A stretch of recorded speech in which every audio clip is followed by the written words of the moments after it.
ব্রিগেডে যেটা হয়েছে সেটা বিজেপির একটা পলিটিক্যাল ইভেন্ট অন্য মোড়কে হয়েছে, গীতাকে মিসইউজ করে হয়েছে। তো সেটাই মমতা বন্দ্যোপাধ্যায় জাননি।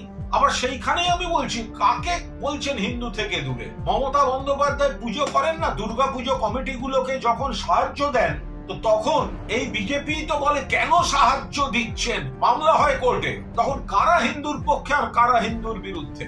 যদি এত হিন্দু, তাহলে বাড়ির থেকে খানিকটা দূরে পূর্ব মেদিনীপুরে দীঘাতে জগন্নাথ দেবের মন্দির উদ্বোধনে কেন গেলেন না বিরোধী দলনেতা? দিলীপ ঘোষ তো ছিলেন বিজেপির নেতা, তাহলে কেন যাননি? মাননীয় মুখ্যমন্ত্রী খুব সুন্দর উত্তর দিয়েছেন যে আমি যদি বিজেপির কর্মসূচি না হতো, যদি নিরপেক্ষ কেউ করতো, যেতাম। কারণ এটা বকলমে বিজেপি সবাই জানে উপস্থিত কারা কারা অর্গানাইজ করেছে, কিভাবে করেছে। আমি আলাদা দল করি, তৃণমূল কংগ্রেস, আমার আলাদা আইডিওলজি, আমি কেন যাবো ওদের ওখানে? আমি তো গীতা পাঠ এমনিই করি। তো সুতরাং আমি ওখানে বিজেপি সার্টিফিকেট লাগবে নাকি মমতা ব্যানার্জি? ফলে যে বা যারা এই ব্যাখ্যাটা দিচ্ছেন তারা মনে রেখে দিন, এই বাংলায় মন্দির বা মন্দিরকে কেন্দ্র করে পর্যটনের উন্নয়ন মমতা বন্দ্যোপাধ্যায় করছেন না। সংখ্যালঘুদের জন্য তাদের যে ফুরফুরা শরীফের উন্নয়ন বা অন্যান্য যা যা করার, বেশ কিছু খ্রিস্ট ধর্মের যারা রয়েছেন তাদের, এগুলো সব ক্ষেত্রেই মমতা বন্দ্যোপাধ্যায়। কিন্তু এবারের খেলাটা হচ্ছে অন্য। এবারের খেলাটা হচ্ছে অন্ন, বস্ত্র, বাসস্থান, শিক্ষা, স্বাস্থ্য, এর থেকে নজর ঘোরাতে দুটো বিষয়। এক, মমতা বন্দ্যোপাধ্যায় সরকার ঢালা উন্নয়ন করছে। দুই, কেন্দ্রীয় সরকার বাংলাকে বৈষম্য করেছে, অপমান করেছে, মানুষ ক্ষিপ্ত।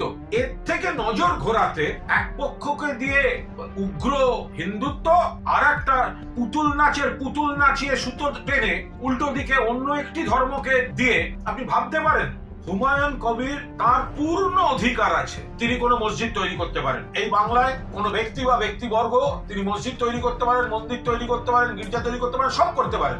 বাবরি মসজিদ নামটি 2019 সালে এই হুমায়ুন কবির এই বিজেপির প্রার্থী ছিলেন মুর্শিদাবাদ লোকসভা কেন্দ্রে। কোন বিজেপি? যারা বাবরি মসজিদ ভেঙে দিয়েছে। তাহলে আপনি বিজেপির প্রার্থী হলেন কি করে?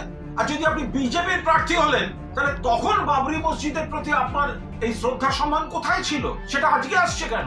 হুমায়ুন কবিরের এভরি রাইট আছে কোন মসজিদ তৈরি করা, কিন্তু তিনি যখনই বাবরি নাম দিচ্ছেন, দিতেই পারেন।